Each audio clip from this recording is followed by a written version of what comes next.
بسم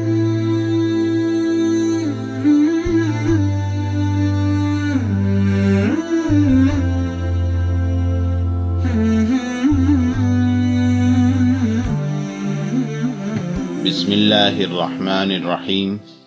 واقعات پڑھیے اور عبرت لیجیے۔ سبق نمبر 87۔ اللہ کے نبی صلی اللہ علیہ وسلم کا خوف آخرت۔ حدیث میں آتا ہے کہ ایک دفعہ کا واقعہ ہے، آپ صلی اللہ علیہ وسلم کو سخت بھوک لگی اور کھانے کے لیے کچھ بھی موجود نہیں تھا۔ آپ گھر کے باہر تشریف لائے، دیکھا تو ایک طرف صدیق اکبر رضی اللہ عنہ نظر آئے۔ دوپہر کی سخت گرمی کا وقت تھا۔ آپ نے ان سے پوچھا، اے ابوبکر، ایسے وقت کیوں باہر آ گئے؟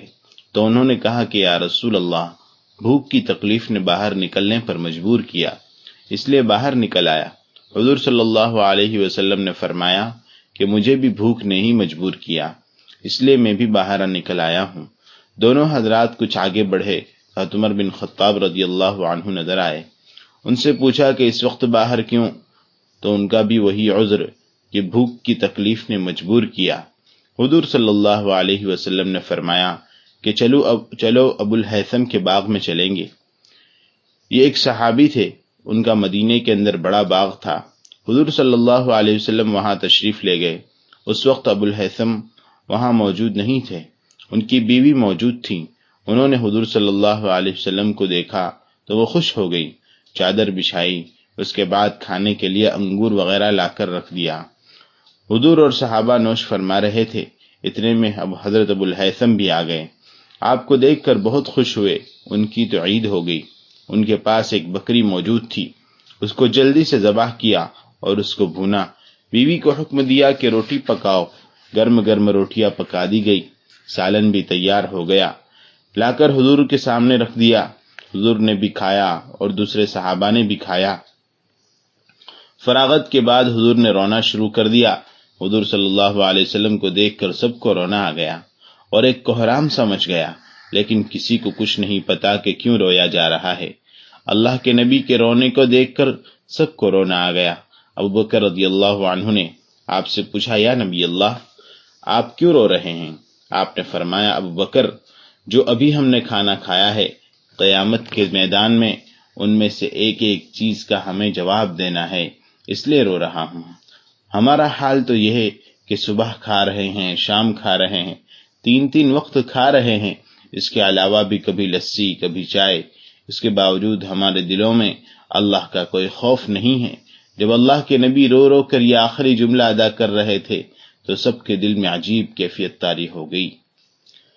تقوی کی عمدہ تعریف۔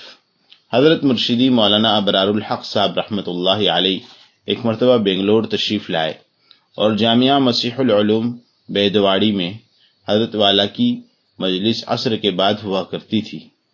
ایک دن بیان کے بعد کار میں بیٹھ کر قیام گاہ روانہ ہوئے اور میں بھی کار میں حضرت کی پشت پر بیٹھا تھا اور راستوں پر خوب ٹریفک تھی اور حضرت کا ڈرائیور کار کو کبھی ادھر کبھی ادھر گھماتے تاکہ اور گاڑیوں سے ٹکر نہ جائے۔ اس کو دیکھ کر حضرت نے ارشاد فرمایا، دیکھو، تقوی اسی کو کہتے ہیں کہ اپنے آپ کو ہر خطرے سے بچاتے ہوئے چلے، جیسے ڈرائیور صاحب کار کو خطرات سے بچاتے ہوئے چلا رہے ہیں۔ پھر فرمایا کہ وہی ڈرائیور کامیاب ہے جو کسی کو ٹکر نہ لگائے اور خود بھی کسی کی ٹکر نہ کھائے۔ اسی طرح جو نگاہ اس دنیا میں شریعت کے راستے پر اس طرح چلے کہ کسی ناجائز چیز کے ٹکر نہ لے اور گناہ نہ کرے، وہ کامیاب مومن ہے۔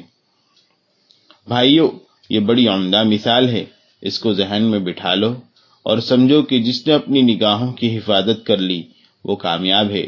ایک حدیث میں آپ صلی اللہ علیہ وسلم نے فرمایا، النظر سہم من سہام ابلیس مسموم، نظر شیطان کا زہریلا تیر ہے۔ جو نظر کی حفاظت کرتا ہے تو عبادت میں حلاوت آتی ہے۔ الادب المفرد میں امام بخاری رحمۃ اللہ علیہ نے لکھا ہے کہ فضول نظر سے بھی بچنا چاہیے۔ میں کہتا ہوں، جب فضول نظر سے بھی بچنا چاہیے تو نظر بد سے بچنا بہت زیادہ ضروری ہے۔